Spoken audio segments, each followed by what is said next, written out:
5. Joys and Passions. My brother, when thou hast a virtue, and it is thine own virtue, thou hast it in common with no one.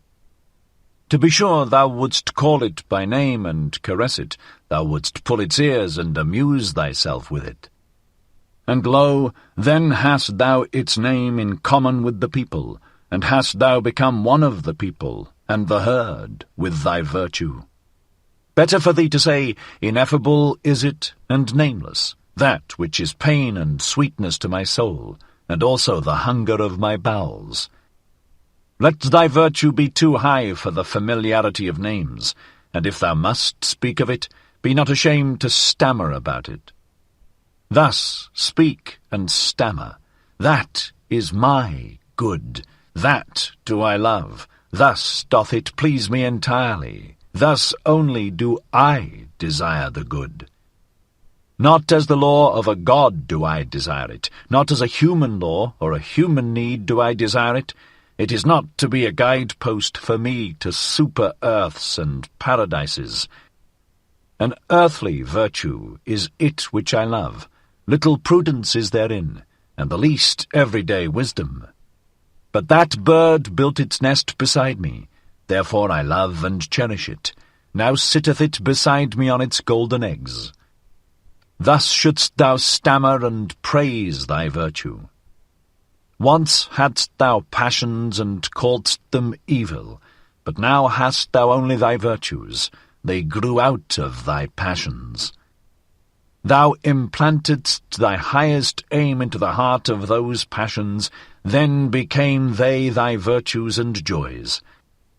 And though thou wert of the race of the hot-tempered, or of the voluptuous, or of the fanatical, or the vindictive, all thy passions in the end became virtues, and all thy devils angels.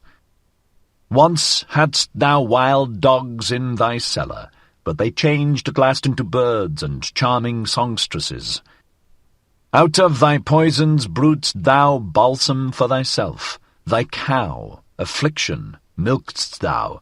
Now drinketh thou the sweet milk of her udder. And nothing evil groweth in thee any longer, unless it be the evil that groweth out of the conflict of thy virtues. My brother, if thou be fortunate, then wilt thou have one virtue and no more. Thus goest thou easier over the bridge. Illustrious is it to have many virtues, but a hard lot, and many a one hath gone into the wilderness and killed himself, because he was weary of being the battle and battlefield of virtues. My brother, are war and battle evil? Necessary, however, is the evil. Necessary are the envy and the distrust and the backbiting among the virtues. Lo, how each of thy virtues is covetous of the highest place. It wanteth thy whole spirit to be its herald. It wanteth thy whole power in wrath, hatred, and love. Jealous is every virtue of the others, and a dreadful thing is jealousy. Even virtues may succumb by jealousy. He whom the flame of jealousy encompasseth turneth at last, like the scorpion, the poisoned sting against himself. Ah, my brother, hast thou never seen a virtue backbite and stab itself? Man is something that hath to be surpassed, and therefore shalt thou love thy virtues, for thou wilt succumb by them.